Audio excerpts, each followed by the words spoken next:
بسم الله الرحمن الرحيم وصلى الله على سيدنا ومولانا وطب قلوبنا أبي القاسم محمد وعلى آل بيته الطيبين الطاهرين ومن والاهم بإحسان إلى يوم الدين. أمبل ما شرف لا تيفي لجبو كرنجر يلا وجلو كناف لبغوا أمبفو نسلامك فولينو. السلام عليكم ورحمة الله تعالى وبركاته. مولودو حكمو كنلا نوي كنينا جني على كرا محمد صلى الله عليه وآله وسلم عليك بنغني سان يلما نينا جوي سان بلا جلي مولودي سلامه كان نسودني على كرا سان واتي بلا جلنا كالو كلين كوتي واتي كرنكرن كوتي o hukumu konnala kalanso mimbe an fe jamana en kono no e togo dalino ala kira re demsula Fatmatu Zahra madrasatu Fatmatu Zahra franco arab nabe bankoni jangene bula wuli don krenkrene ka ke ala kira togo la doin sallallahu alaihi wa sallam anga karamo baw chama tu mekene kan no e wajuli kirawe ani don kelaw bo wala ndaw chama fana dira kenen kono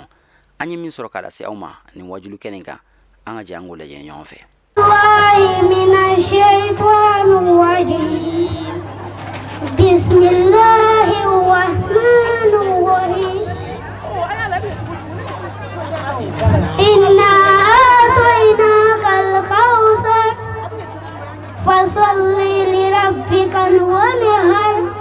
إن شانئك هو الأبتر صدق الله العظيم. بسم الله الرحمن الرحيم الحمد لله رب العالمين الرحمن الرحيم مالك يوم الدين إياك نعبد وإياك نستعين اهدنا الصراط المستقيم غير المغضوب عليهم ولا الضالين آمين. اللهم صل على سيدنا محمد وعلى آله وسلم تسليما. الحمد لله. أمي تغني كبو على فين. أمي تغني على فين كبو شيطان تورما. شيطان مغير فين كبو الله سبحانه وتعالى كنيمنا. Amban sisi ni Allah subhanahu wa ta'ala to ko barka mai mu ye nya hila la wole tigi la hara hila kera le tigi do Allah kanene do Allah horomena ne ni so yale bi alhamdulillah ne barka mai ka bi ni so jale do ko sabe da fo ni so jala men na baga bela jele fo wallahi ya rabbil alamin fa mo no to soro ko na ta to soro amin ya rabbi am ci ayere amin am kele ko bi alhamdulillah Allah kira kan tenere do ala kira kanu kene asigile mo de ka ono ni sonja o kuma na fo ne ka boka kuma alhamdulillah ni sonja le bare robi ko na baka kele bela jele fo kere manga alimamu fo manga dugutugu fo bi meru fo bi sigida bela jele fo bela jele ni che bela jele ni bara ani chayere alhamdulillah islamel jamau ne bo awfo ala de bisaka awsara ko sabe depuis mawudu organisera depuis kun ele bora ki joy sega ko ba woni jangina bugu muso yi ko sabe esige muso aniche wallahi ba ngalo bugu muso kai esige muso aniche aga ala tanuna aniche aga ala barka dala danti awla ba woni jangina bugu muso danti awla awde ko woni islam yalla awde ko awoni islam ya kuma bo awde ko abaga na folo islam ya kuma bo esige aniche ko sabe da fo ile di awla ko fola kera me awfo ma furuge awfo awfuruge mun sona aw blakara dina nyenyinina esige afuruge uniche a jangina bu muso danti afuruge ola na afuruge ma so aw kana kalambulo ko na kana kalanke ate kalanke wallahi ma afuruge uniche wallahi mi mamuru bela jelefo kera banga pare fo banga mare fo aw beniche bele isike wallahi de bir dobra ni koy organisera alhamdulillah bele pora fo dante fo ni muna uniche uyere ne no de fo ko bi ala kira kam kene amo ode ka ama ho tare o bela jele bismillah kene ka jama bele bismillah ko ami do de ke hamna mo bawla ala ka bele waya ala kira kam kene be gi hamidu ala ba bele waya inshallah wa nasara ala subhanahu wa ta'ala ala bali ala anga do wala ka bele jele men bali ma bele jele fo ndema bangu wallahi ala de bisa ka awsara awsara tene bolo ana ala mo sara awsara mo asara ala ko sara ka aljinay ala ko sara ka aljinay aga la folo ya bo muna ka ga mo ndu bara bela jele sara na ayen ma yalla o kuma dante foli na mo de ko ye to ya ka bueno ya da kurnya fila foye don pisa mandiaka don pisa mandia ne bane bala muso ife fela bi donte atenya na bore o kuma don pisa mandia bi da kurnya fila ba ambolo ka fo anyoka o kuma na muhammadu yere aya fala mu jingina muhammadu ka o de ikrai o muhammadu kala ko ni o kuma na ambaro kala no te jela tiga fo saka nyina boni kala kala de jela tiga fela bele jela space mai o kuma di kala te ko saka nyina go o kuma na balma muso sa muso bele jele ba fo ya aybo aka kala aybo aka dina sangorata o de bi laba sita kalambo o kuma di kalambo te adama de kusta kolola de adama de tara kolola o kalan sabudo ne ba ne balma muso kuma na ni kalambo te adama de kusta ali telefone am ka mu ju a kala de ya to adama de sera ka telefone la wallahi kala de ya to adama de sera ka mobile la kala de ya to adama de sera ka avion la kuma ne ba de balma muso o ifemu ye o nyi ni de singini be mu de la bi ko am de wuli ka kala woni nyi ni de kala de ya febe de kala nyini de sima yera folo kala wallahi kala nyini no ta mai kala nyini ka fo te se ka nyina go abadani ala wa dina yera joli o kuma kala de nyini iga seli surando iga farida do iga suno do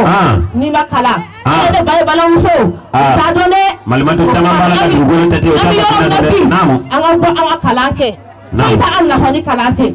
o kuma na kalan fasira faba na nya da ama na yi don yo soro la wallahi harafana amba so ni kalan sabudi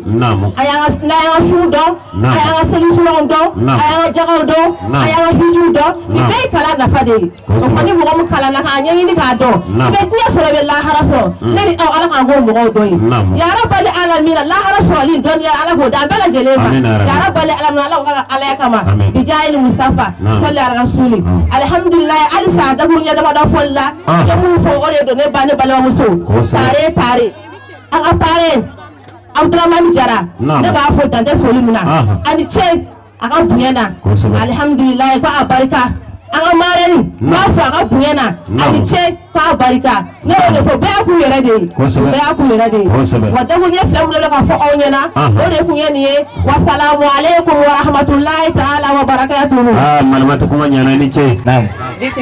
Bismillahirrahmanirrahim. Assalamu alaikum ya jama'atul muslimina wal muslimat. Wa alaikum salam wa rahmatullahi ta'ala wa barakatuh. Ambali mal islam o ankli la herala ya rabbil alamin ala kan shira herala. Amina. Ame ala fo ka ala barikada. Ala mi sona kabira ne le aula. Naam. O ko fe ama kuntigi fo ka walin mando. Ko sabe. Amanga ndabaga bela jeni fu namu kerengere ala manga malmatu fu kosaba ka che fu namu ale mi sona kasira de ankara mago ma kana ala ka jine la se onye febi kosaba amo wari mano foli kala kana sala de jine la namu ama ankara mago re fu ne se ida sira nyeta ayo kani che aganga ni nyumala kosaba sijani kenal la bangu nyumala hudama amin ala ka manye fe kala ka jine la se amina o ko fe akuluba demso na bolam sori ma no ne Fatima Kulubali namu kabo Fatima Zara kala ronda biula daina ayo Fatima Zara kala ni ya da ni sanflari namu a sanflari kono amogo biduru ni kele ni ba kono nala ka je aywa ya rabbil alamin shini kenan la bangun mala ka di kala ni bela je ni amina wala nam mele bolo bi o seliji sunari aywa seliji sunay wolo blay a folo ki tega flawo ka da ko yagula a flana mina min da ni ba da je ki tego shin saba namu a sama na ibi kungulo masaya kana nyefe anan na ibi kuloko a duru na ibi dako a woro na ibi judi nuna a wolo bla na iba fiega bo wala nam mele bolo galla samo inni ala ka kene wuli herla ala ka san chama ira amina aga to ben ga sole ala salim billahi minash shaitanir rajim naam bismillahir rahmanir rahim ambal mal islam assalamu alaikum malikum salam ne ba bela jeli fo na islam ya foli malikum salam femma na ta soro o kana ta soro mi boga nga kalam blufu ne kalam blu Fatma Zara aywa manga malmatu fu ko sebe tante foli mina ko sebe mi boga bela jeli fo na islam ya foli deyama manga kalandum bɛɛ fo denmisɛnni maakɔrɔ bɛ bɛɛ lajɛlen fo ni alisilamɛya foli ye o kɔfɛ manga karamɔgɔ fo n'o y'a Sheikh Sherifu Usmani Madani Haidara ye n b'a fo dantɛ foli min na n'a ka denbaya bɛɛ lajɛlen ye n bɛ bɔ ka Shirifila TV mɔgɔw bɛɛ lajɛlen fo k'Ala k'u bolo muga baara la sija ni kɛnɛ Ala k'a d'u ma bi wulada in na walanda min bɛ ne bolo seliji farida ye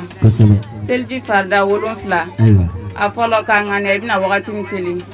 a filanan ɲɛda koli a sabanan ka tɛgɛ ko ka da nɔmanguru la a naaninan ka kunkolo masaya ka taa kɔfɛ a duurunan ka sen ko ka da tɔmanguru la a wɔɔrɔnan ka tereke a 7nan ka teliya walanda min bɛ ne bolo bi wulada in na o ye nin ye wa salamu alaikum wa rahmatulahi taala wa barakatu A'udzu billahi minasyaitonir rajim. Bismillahirrahmanirrahim.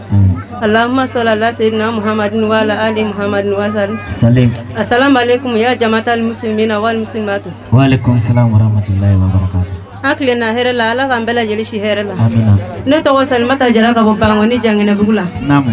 Yani nga jama fo me barika da ala ye folo kosebe soniya be ala ye masa min ye bidon yira ne nawla namo tanu be ala ye masa min ye ni kalamlen do angar sela kosebe wala ilaha illallah allahu akbar me barika da masa banya na ka kira kisin ne ma bama amina na fla le de ka mawlu kene kani kosebe o ko be mangara mako fo namo no e Seydi Sherifu Usmani Madani Haidara ana ka dema bela jale ani silame ani mun bela jale kosebe nga foli bu bela jale namo o ko be nga foli be na baga bela jale namo fa bori ka so kana nga modula me foli di bema kosebe fe ma na to soro kana ta to soro namo kerengere mama nga malmatu fu namo aga timinanja anaka chesila kosebe no e madam tarawle go sira nyeta e aywa o ko fe ma chefu namo no e selu tarawle kosebe ale mi sona ka sira dangara mo makana kalamlo daile awnye namo kambo dibila kambla yelena namo ambo wali manda foli ke malmatu anache namo anu no fa mo bela jele kosebe ko ala ka anu saraga aljene so fil dawsi namo o ko fa ma furu ke fu kosebe olu munu sona nga boka na kalanro la kana dinne nyi ni ka do namo o ko fe wala ndam mene bolu bi o de seli farda ye aywa seli farda tan woro a folo ka ngane bina wakati mi seli a flana allah akbar fo a sawana o ka soro joleno ananna alifatiha kalani a duruna o ka soro joleno a worona kumere kurumine a woloblana ka bo kumere kurumine na a shekina tenduru a konontona ka bo tenduru la atana ki jo ki damake atan flana ka seli bela jele ke basi konana bara atani kelena ka seli bela jele ke basi konana atani flana salam blali atani sawana ka soro isigleno atani na ka faro dara nyonga atani durna almam ko fama ka tu almam ko nay kibaru filiga kibaru fili nay salam blali yere ka salam bla atani worna almam ko fama ka tu almam ko seli bela jelena wa assalamu alaikum wa rahmatullahi ta'ala wa barakatuh takbir Allah wa assalamu alaikum wa alaikum salam me folla sambal mal islam o bela jelema baylame fen ya RSA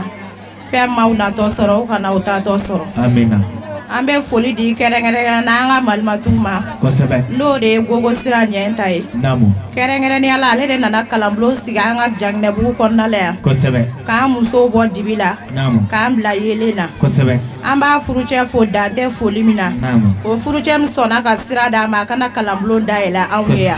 kerengere ni ala amba era furuche fu namu dante foli mina namu olu munu sona ka sira da ma ana ka ala ka dine nyeyini kosebe ka ambo dibila ka ambla yelena namu kerengere lambo foli duma kosebe mawdu mbele borore kabla salamu ye aywa seli konna la ni kabla yi soro ba gla to yamna aywa ni seli jo ye fatiha kala ina na ka sura do da fatiha ka aywa ate seli chieni kumbo aywa ibe continue ni seli seli bane ko ibe tayya kala ka sujudu go flage ka tayya kala ka salamu alaikum bla abe ko ni tayya yi soro ki to seli konna la ibe continue ni seli seli bane ko ibe tayya kala ka salamu alaikum bla ka tayya kala ibe tayya kala ka sujudu go flage ka tayya kala ka soro ka salamu alaikum bla wa assalamu alaikum wa rahmatullah. A'udzu billahi minasyaitonir rajim. Bismillahirrahmanirrahim. اللهم صل على سيدنا محمد وعلى آل سيدنا محمد وسلم ربي اشرح لي صدري ويسر لي أمري وحلل عقدة من لساني يفقهوا قولي آمين. السلام عليكم يا جماعة المسلمين والمسلمات. وعليكم السلام ورحمة الله وبركاته. يا أبو الممسون أودي مسدي معناي جنة تجارة. نعم. الحمد لله. الحمد لله رب العالمين. نعم. أمي الله تانو. أمي مسا تانو مسامي نكاني سجلي لا تجاوني. نعم. أمي مسا تانو مسامي أون كندا كأون بلا سلامي أسرقا. نعم. أمي الله سبحانه وتعالى تانو. كابر كذا. نعم. الله تانو مين كوفي. نعم. أمي سولي كanga cide mai ngane Muhammad bin Abdullah sallallahu alaihi wasallam. Anaka so dunyo. Anaka sahaba sanmau. Ani joyma fen fen tukura ko fuka tasi jaduma. Na'am. Ala naga kira tannin kofe. Amin na baka kelengele na bela jalifo. Fen fen se yere sin kenen kan. Amba bela jalifo. Aw nyumana na tukumi ala ka nyuman segin soti. Alhamdulillah kofe. Wala ndam diraw makanga dakunya fla foka ibada di. Bada na isoro selu kono ba glan chugo jumena. Abo chugo la ni bada isoro. Agara sey fando ma la lanzara ni bigo seli. Ulu bela jale jagu nani ni. Ifilla yake duru yakili jigina la i joli nko. Ko jakibe jagu duru nani la. Atese ge fo kibe sengi sigi blene. Ibe seli to continue. Ni seli continue. Ni seli bana wakati mina ni salam bla. Salam bla len ko fe sibi sigilen tuno la be tenturu ko flage. Ni tenturu ga flage bi sigi be tahya kala. Be salam alaikum bla. Abu chugo gelen fenana. Ni hakilna wasu ino de mami soroki to seli kono. Kasore biga lagan zara de seli wali biga seli fana de seli. Olu bela jale jago nan de. Isiga sigara yali de sabadi ke walma ni dan de ke. Iba ke sabai. Ibe wuli be kelen seli ka faraka. Ni kelen seli ka faraka. Iklalo sujuru no ruku bela wakati mina.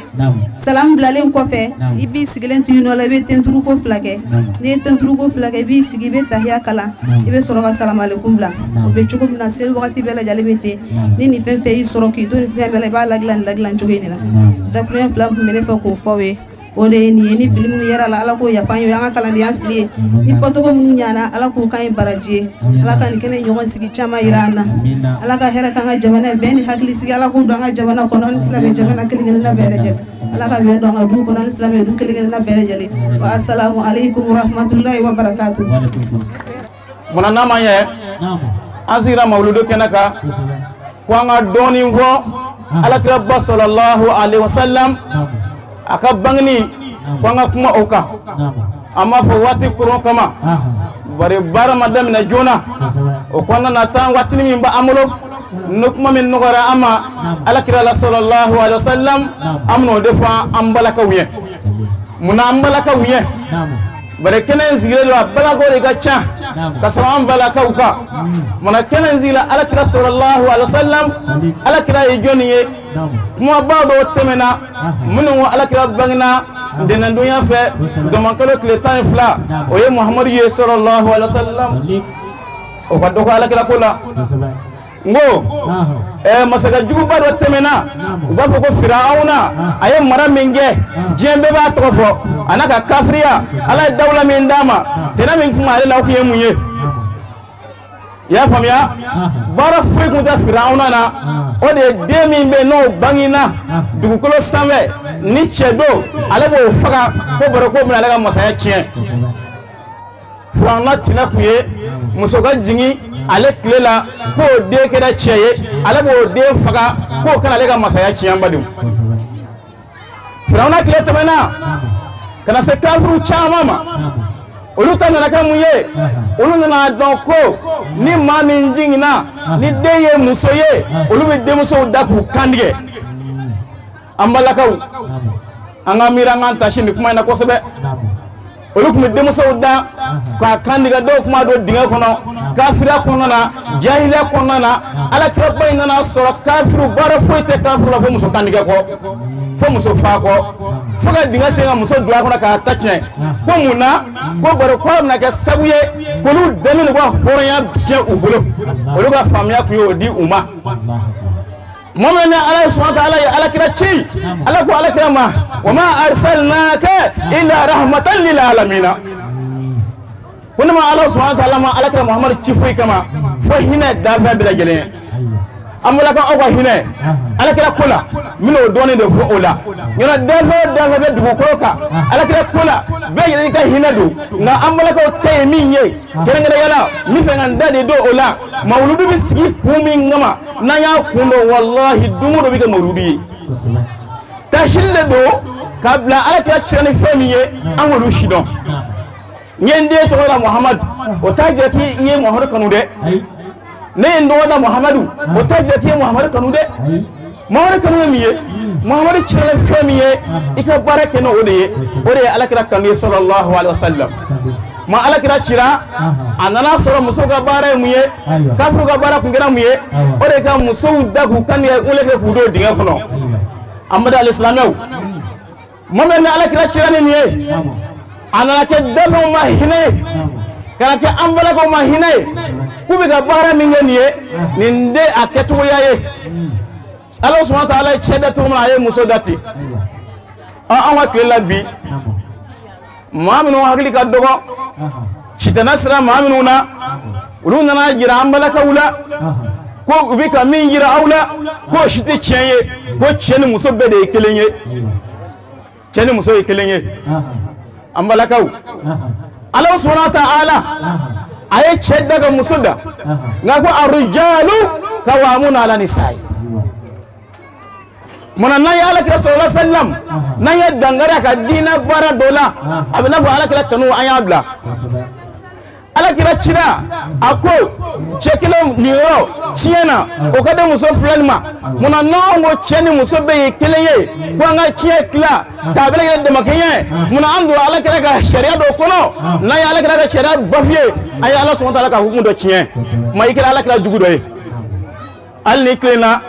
ninga mauludu sigi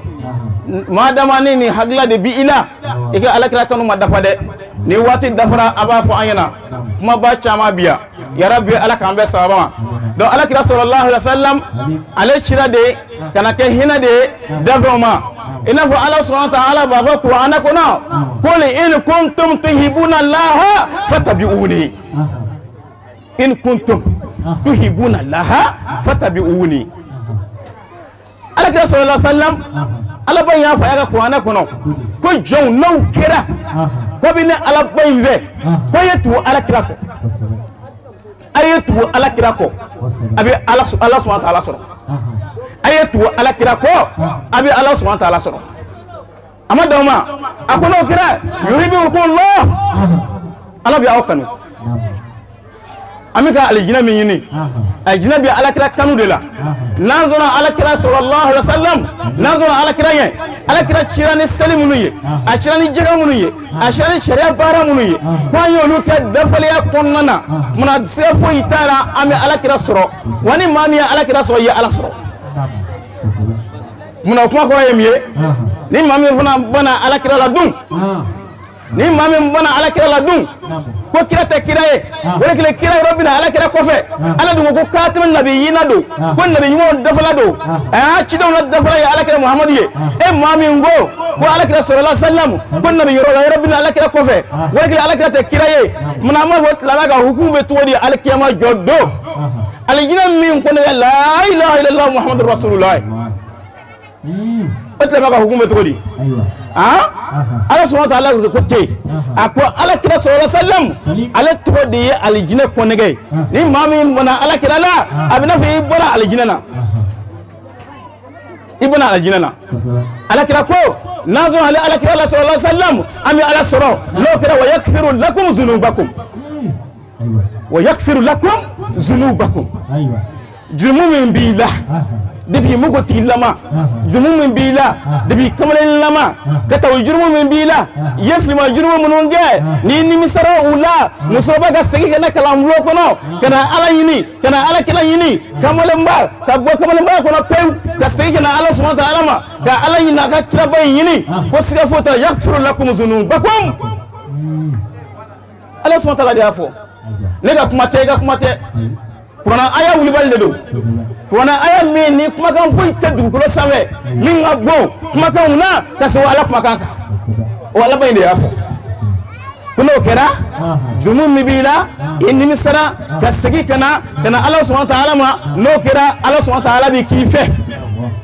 يغفر لكم ذنوبكم أما أجرون بلا جل يا فامدم يا ربي ألا كان أجرون بلا جل يا فا يا ربي ألا كان أجرون بلا جل يا فا mana tɛmɛsira do waati kuron kɛcogo kama ko waati sera mana ye dugawu min ka salan kɔnɔ dugawu jaabira ne na aw bɛɛ lajɛlen ma a y'a dɔw fana bɛ yen dugawu ma jaabi minnu ma bɔra a na kɛ su dɔw bɔra ba an na minnu fatura ka bɛn ɲinɛ san ma yarabi an bɛ ala deli ala ka taali kuma hɛrɛ ala ka taali kuma hɛrɛ an ye dugawu min ka salan kɔni ka wuli n'o ye ale bi an k'o dugawu kelen kɛ yarabi ala ka san hɛrɛ caman ala ka nɔgɔya an bɛɛ lajɛlen ala ka san hɛrɛ caman ala ka nɔgɔya an bɛɛ lajɛlen kalanbolo yarabi ala ka sankɔrɔta yarabi ala ka sankɔrɔta karamɔgɔmuso yarabi ala ka sijani kɛnɛ da n'a ma a furusɛ salima yarabi ala ka sijani kɛnɛ da n'a ma musoba fɛn bɛɛ cɛkɔrɔba fɛn bɛɛ denmisɛn fɛn bɛɛ yarabi sijani kɛnɛ ala k'a da n'u bɛɛ lajɛlen ma ala k'a da n'u bɛɛ lajɛlen ma ne b'o kuma nin ka sɔli kɛ alakiraba in ka sallallahu alayhi wa sallama o de ye hijabu ye ka di alakirama yarabi ala k'o se alakirama sallallahu alayhi wa sallam. فلا شيء بعد سوء أحد من أسوء خرجنا به من كل ضيق وهمة دخلنا به في ذي اليوم وعصمة أتتنا به لله أسر أمة لحقنا به سباك من كل أمة ولولاه كان البعد يسلكه كله هو رحمة مهداة للكون كله هو ستر ياوي كل داعي لذله مقيم إيمان دينها أفض عسلي حبيب إلى سخات رسله فلا شيء بعد سوء أحدا من أسوه أجل بالمولى على لا أكمنه فلله ما أباله وأقنه مزيه عن الإنفاق في الله منه صفوه عن الزلات حتى كأنه سواء لديه من يديه ومن ياشيه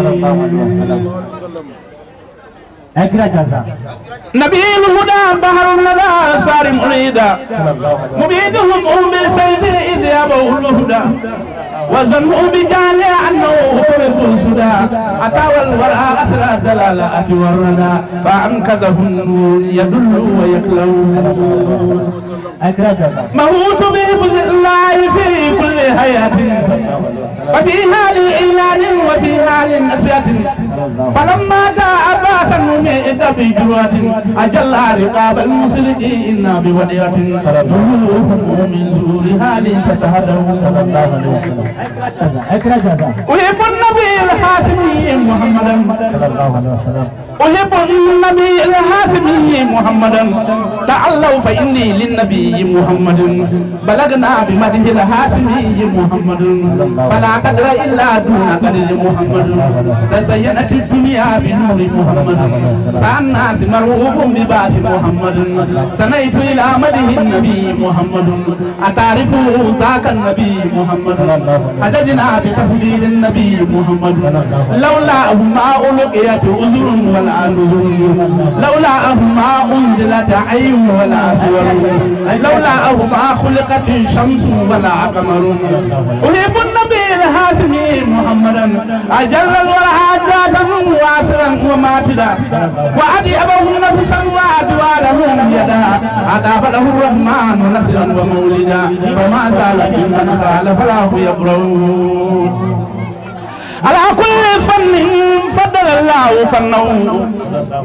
على كل فن فضل الله فنه بأن فارد الدين القبيح وسنه فقد ساس إنس الخلق طورا وجنه عيد أنذر بالخلق تعلم بأنه كأحمد لم ينشأ ولا أهو ينشأ فيا ربنا في عرضي وسمعي أمتنا على تصديقنا واصطفائي وإنا أوزن عسواك يا بداي يشوب علينا العيش دون لقائي إذا الدين لم يكمل فلا كانت الدنيا إذا الدين لم يكمل فلا كانت الدنيا فيا ربي يا رحمن فستر عيوبنا فيا ربي يا رحمن فثبت قلوبنا فيا ربي يا رحمن فيا ربي يا رحمن شيخ شريف مدان عثمان أيدرا ambe foli la sa ma amba ka territoire ka aga télévision on nana kana couverture ke amma bale ana ayanga fierté bijou ayanga fierté bitlé en mawlulu kala amura bolola o kuma namba yina fe ali bi kanu ya minawo taka tambal mamuso rola no ye gogoye kuma mina ka tisira amma kwa kam soroba wi billahi ni salu ango go yebo ebu chira de wa ubi ebu do mawde chila baya ba ni fa ba ma foi kan mawludu te ko mor nyata de ba woni mawludu wo Sheikh Sala mamunu nya do Sheikh Sala yenu ya yena fa aya la sigi marakala de ako umaru eki sigi no ngota ngayo de sigi ba man ngawbi do Sheikh Sala nunu dilibahu mun Muhammad Abdullah Swadu kan zirbaw unanyi wana ko ta Umar ka ba jakte una nyoro Sheikh ha mawlaw unanyi wana chama malere français nunu de o kuma ba yi na fa aka sabali min jitan laba min sera ne ka foli kofe kuma wo manana ma ka dorma kene dunan na kwala ka kiye here ye masigini here miye na mana doni kama mana dora kama ngandoni aben kalama doni mfene ba kalama kalanzoyi aba fa ko ko mbeto mununa bi manvun tlana nyoy mawdudu wolo fla de nyoje onga ko kaw ko ni kene kurabay anga jela aka diya kono nana inshallah muna micro passé kawma minti to laba min tura aka uflu mala fa bina fe min fo atakum boyinga kono nga aka sabala kan arisre wa assalamu alaikum wa rahmatullahi ta'ala wa barakatuh alhamdulillah an sojara ni kenena an wasara kenen kono langa karamugo yele keneka ni muso kulu yele keneka ni islamé jama yele keneka nanga kalande yuma fana yele keneka ya rabbi tiana bi ningaran soja ko baya an fe dakurunya flambe comme shukura ka ban mais dakurunya flambe na bulo ka fo kalamlo muso korobaw amu encourager ku tija wa kalanya doni mugati kora doni ni ma rasul ba faga hadith sallallahu alaihi wasallam ko anga doni ke ka bo bomna kono fo ka ta se ka rudema dan ishi korowala kalama otei ishi ma korowara wari ma chugumina iba ble kuna ishi fana ma kora kalama chugula na fara kalan ke ba fo kalan ka gele fen saka do haglila mais ni war dama bi kal sugu jirana hagli bi barake na yen nizam fla ba firi nani ube na yen santu ba firi tan anu tibe ko fiyo dan o ku yebe gora mi afana keme ka anyira hagli bo ko dan anga njija kalami bi ta ka nguna anga njija ko kalanke ma korba kala sta sabali fana ko awu yi kala ngo muso fana fe aga sabali figi tinga ja morwa kalamina morwa kala on sega bugo on sega nani dan ni fiya ibad lawi sojaye ni fari fana yi Allah ko fa amna bugo min de ya rabo yamba ina ala fe ni kenay ala ka ngada chaya fo fen do mon me to fayi ante min do mon ma to nyirana ko amba fo ala ka shini kene adama ala ka ma nyefe ala ka doni na fama dama ala ka samira jama'ati yanyi nantai assalamu alaikum ala ka sini kenadi ala ka nyame nyona ala ka ke here ala ka ke baraji ala ka nyame nyona kando la molisu dama ala ka sini kenadi kanan chewa sumugame aw ala ka be baraji nay ala ka sanchama irana aw beni baraji donc madrasa soyi vraiment muso do a chasirileno madrasa soyi daele leni nyina ya san flade donc muso do muso chasirileno do kamini bite gogo sira kalan kadaye ala ko kadaye donc a chasirileno ala ko fe wakati be donc o midina nanala ka soroka madrasa so daele ka kalambulo daele ka toko da ko Fatimatu Zara donc kalanso ni a toko daleno on badila no e Fatimatu Zara donc ay kalanso in toko da on bala a chasirileno mirna nyumambala donc biniya ni kenen kono ya mauludu fetila donc mirna miyambla mauludu fetila we kira kanu ala kanu parce que kira Muhammad sallallahu alaihi wasallam donc ale chira kana dugukolo kan donc ala yɛrɛ y'a lamɛn ko mɔgɔw ka mawludu fɛti parce que ala n'a ka mɛlɛkɛw ye fɛtira ala n'a ka mɛlɛkɛw sɔlila Muhammadu kan sallallahu alaihi wasallam. Donc Muhammadu kanu de ya an bila bi ka mauludu feti ka mauludu ɲɛnamaya. Donc an ka foli bɛ alisilame jama bɛɛ lajɛlen mɔgɔ mɔgɔ sen y'a se kɛnɛ kɔnɔ yan an ka foli b'a bɛɛ lajɛlen an b'an karamɔgɔ ɲuman fo n'o ye Usmani Sherifu Madani Hayidara an ka foli b'a ye a n'a ka denbaya bɛɛ lajɛlen an bɛ Sira Ɲɛnta fo k'a furukɛ ɲuman fo n'o ye Seydou Tarawele ne yɛrɛ bɛ n furukɛ ɲuman fo n'o ye Jaye Ɲɛnta ye donc an ka foli bɛ silamɛ den bɛɛ lajɛlen mɔgɔ mɔgɔ sen y'a se mɔgɔ mɔgɔ ye dɔrɔmɛ kelen bɔ k'a don ni mawuludu in da fɛ ko Ala ka d'a ye kira ka d'a ye an ka foli b'a bɛɛ lajɛlen Ala k'u bɛɛ sara kɛ alijɛnɛ ye hali bi an mago bɛ mɔgɔw la mɔgɔw mago bɛ ko la ilaha illallah Muhammadu Rasulullah sallallahu alaihi wasallam an mago b'a bɛɛ lajɛlen na hali bi u ka miirina ɲuman ani u ka dɛmɛ ani u ka Ala kanu mɔgɔ mɔgɔ ko kira ka d'a ye Ala ka d'a ye donc an mago b'u bɛɛ lajɛlen na u ka na u ka fara an kan an ka jɛ an ka mawuludu ɲɛnamaya an ka se ka mawuludu fɛti kɛ donc ne b'o de fɔ jama silamɛ bɛɛ lajɛlen donc hakɛto b'a la sallallahu Muhammad. An bɛ kɛnɛ mun kan bi o ye mawuludu kɛnɛ de mawuludu an y'a organiser kira kanu Ala ko de don Ala kira ko de don kira kanu de don Sira Ɲɛ an balimamuso Sira Ɲɛnta ale de kɛra sababu ɲuman ye kana sigi Bankɔni na yan nɔ Janginɛbugu la ka Bankɔni musow fara ɲɔgɔn kan muso ne bɛ fɛ ka kalanyɔrɔ dayɛlɛ aw ye a kana a bɛ dɔnniya mun dɔn kɔrɔlen a kana dɔ ka fara a kan a tɛ mun dɔn dɔ ka fara a kan alhamdulillah a y'a ɲɛfɔ a furucɛ ɲɛna n'o ye Seydou Kulubali ye a furukɛ ye jɛ d'a ma muso n'i ko k'i bɛ mɔgɔw kalan diinɛ na i ye Ala ta fɔ i ye kira ta fɔ ne ka foli b'i ye n ka dɛmɛ b'i ye Ala k'i dɛmɛ a sira kan a wulila o de la ka wariw fara fara ɲɔgɔn kan a seko n'a damayirɛ ka don dɔnnibagaw kan ka don kalanbagaw kan a seko n'a damayirɛ a ye n dɛmɛ n bɛ fɛ ka kalanyɔrɔ dayɛlɛ ka Ala ka diinɛ lase ka kira ka diinɛ lase Bankɔni Janginɛbugu kɔnɔ yan nɔ inshallah musow fana wulila a nɔfɛ Janginɛbugu muso barikamaw olu fana wulila Sira Ɲɛnta nɔfɛ n'i ko k'i bɛ diinɛ de lase Ala ka diinɛ lase kira ka diinɛ lase o ye koba ye sabula i y'i sen da an kuntigi Muhammadu sallallahu alaihi wasallam a furumuso ɲuman n'o ye Kadijatu Kubura ye i y'i sen da o sendanɔ la an Janginɛbugu musow an fana b'i bɔ sira an b'i kɔ bi an b'i kɔ sini kalanko in ka di an yɛrɛ ye mɔgɔ o mɔgɔ de bɛ fɛ ka Ala ka diinɛ lase jamana in kɔnɔ an y'a ɲini Ala fɛ Ala n'a kira ka kɔrɔta d'a ma Sira Ɲɛnta nan'o la ka na yɔrɔ in dayɛlɛ Janginɛbugu musow farala kan bɛɛ n'i ka dɔrɔmɛ n'i ka fila an ka fara ɲɔgɔn kan Sira an k'i dɛmɛ an k'an bolow fara ɲɔgɔn kan an ka kalanyɔrɔ in kiri ye inshallah salon kalanyɔrɔ in kun ye Karatabugu de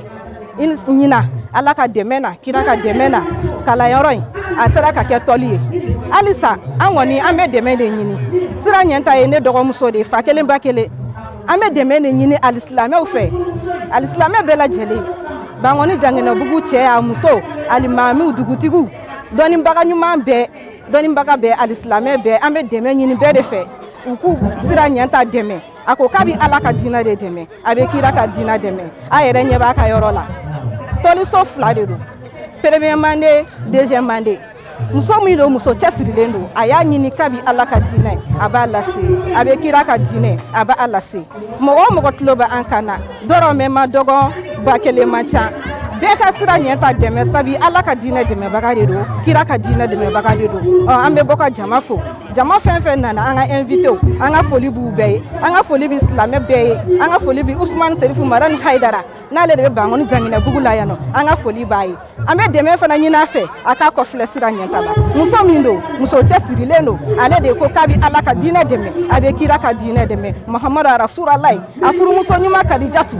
Kubura ale de Ala ka diinɛ dɛmɛ ani a n'a ka nafolo Sira fana y'i sen ta k'a da o sendanɔ la an b'a ɲini silamɛ bɛɛ fɛ Usmani Sherifu Madani Hayidara ani ba ɲumankɛ bɛɛ dɔrɔmɛ man ca ba kelen man dɔgɔ an b'a ɲini Ala fɛ yarabi Ala ka dɛmɛbagaw d'a ma mun bɛ se ka Kadijatu Kubura in a ka baarakɛyɔrɔ n'o ye Fatumata Zaraw ye k'i sen da Kadijatu Kubura sendanɔ la Ala ka dɛmɛ d'a ma wasalamu aleykum warahmatulahi wabarakatu. Walanda minnu dilen filɛ nin ye an bɛ Alahu Taala deli Ala ka kɛ an bɛɛ lajɛlen nafalan ye Ala ka barika don dɔnniw na kalanyɔrɔ yɛrɛ ka sankɔrɔta fo ka taa sanayɛlɛn kalanyɔrɔw dayɛlɛ a kɔnɔna la o se bɛ Ala ye Ala k'o kɛ kalanyɔrɔ yɛrɛ tɔgɔ dalen no musoba min na n'o ye Fatumata Zahara ye o yɛrɛ bonya n'o barika kama a fa bonya n'a barika kama kɛnɛ in sigira a fa min tɔgɔ la. Salli ala Muhammadin wa ali Muhammad. Ala ka sigida nataw yira an na. Wassalamu alaikum wa rahmatullahi ta'ala wa barakatuhu.